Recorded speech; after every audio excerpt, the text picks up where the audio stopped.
Kalau semua orang itu baik, berarti tidak ada kata belajar. Semua sudah baik. Kalau tidak ada yang sifat-sifat manusia itu semua baik, berarti kita tidak bisa belajar dari siapa-siapa. Karena ada yang tidak baik, makanya dari yang tidak baik kita belajar untuk menjadi baik. Ya.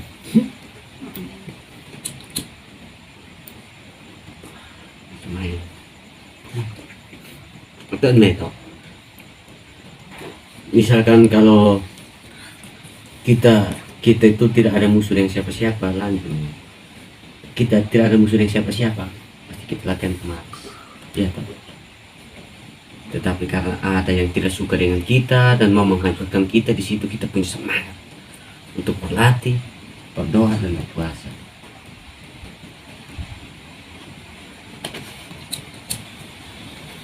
Saya pernah tanya teman-teman yang kuliah di Jawa, baru saya tanya, kalau waktu di Jawa, di Malang, itu kan sendiri, mereka tinggal di kos kan, itu setiap malam, setiap pagi pokoknya berdoa setiap waktu. Tapi sekarang sudah tinggal dengan orang tua,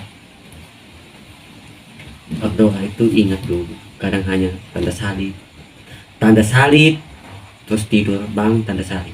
Tapi kalau waktu di Jawa, berdoa macam-macam, pokoknya apa permohonan apa tetapi mereka minta dalam doa. Tapi saat dengan orang tua, karena rasa nyaman toh, makanya hanya tanda salib dan tanda salib, atau kadang tidak lupakan itu semua. Kenapa? Manusia manusia biasa, kalau rasa kita dalam keadaan nyaman saja, kadang-kadang, bukan kadang, sering kita lupakan Tuhan. Betul, sering kita lupakan Tuhan. Tapi kalau kita rasa sendiri, terus sepi, terus kita rasa ada bahaya atau nanti ada bahaya atau semacamnya, itu kita pasti akan selalu ingat akan Tuhan.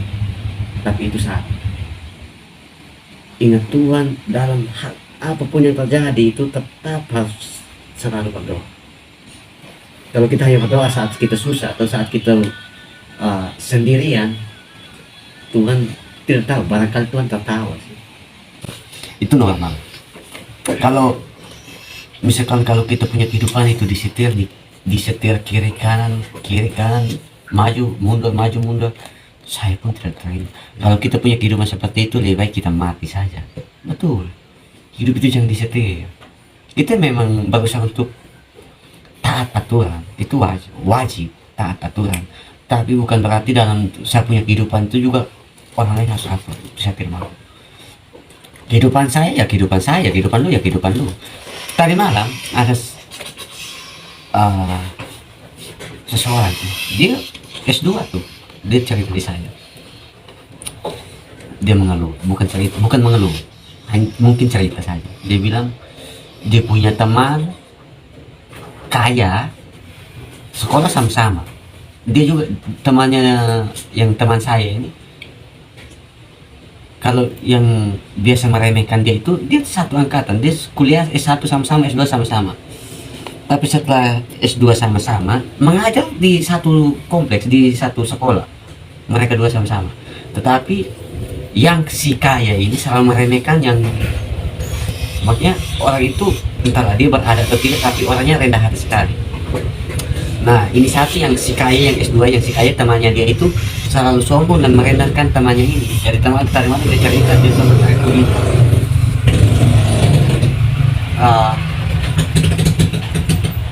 saya selalu diremehkan, dan apapun itu selalu saya diremehkan.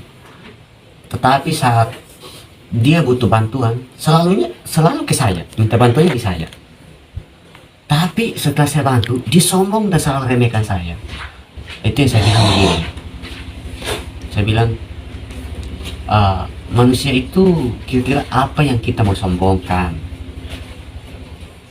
Kita sudah besar, baru kita memiliki. Misalkan, saya bilang, saya kalau orang seperti itu, dia memiliki hotel yang 127 lantai atau 7.000 lantai, saya tidak akan peduli. Sekaya apapun kau, saya tidak akan pernah peduli. Masalah saya meskipun hidup sederhana, dalam sehari saya makan 3 kali.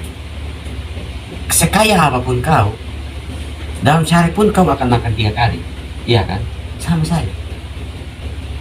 Jadi tidak perlu sombong. Jangan pernah sombong dengan siapapun.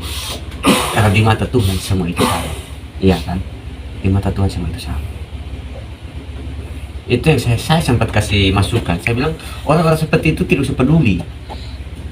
Saat dia butuh bantuan, dengan senang hati kau bantu. Setelah kau bantu, dia sombong dan rendahkan kau. Dia itu siapa sih? Dia itu siapa? Dia bukan siapa-siapa. Kalau bagi saya itu dia bukan siapa-siapa. Dan saya senang kalau berteman dengan orang yang mau sombong, yang mau jatuhkan saya senang sekali.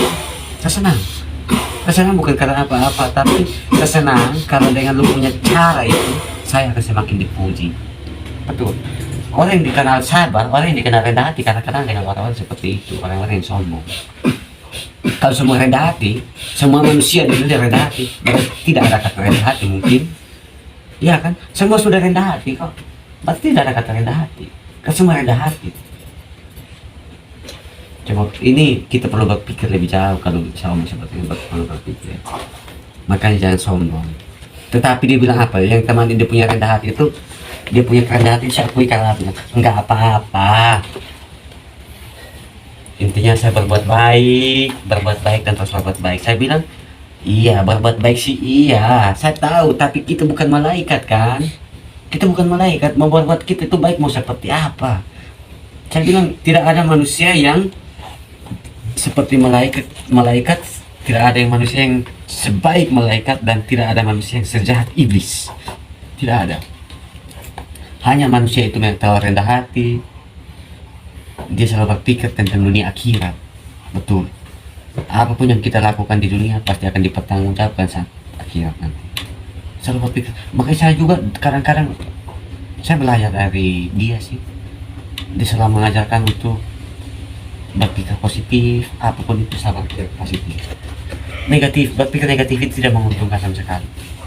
Tapi ya saya sadar itu bahwa itu benar. Akan tetapi kalau kita mau omong, kalau dalam bukunya Mark Manson itu, dalam bukunya Seni Bersikap Bodo Amat, kalau kita berusaha untuk berpikir positif, itu adalah negatif itu sendiri. Tetapi kalau kita sadar bahwa kita sedang berpikir negatif, kita sadar bahwa pikiran kita itu selalu ke negatif, itu adalah positif itu sendiri. Masuk akal kan? Kalau kita berpikir bahwa kita berusaha untuk selalu berpikir positif, itu negatif yang sesungguhnya. Tetapi kalau kita sadar bahwa ini pikiran kita itu adalah negatif, itu adalah pikiran positif yang sebenarnya. Masuk di akal. Kita manusia. I don't care.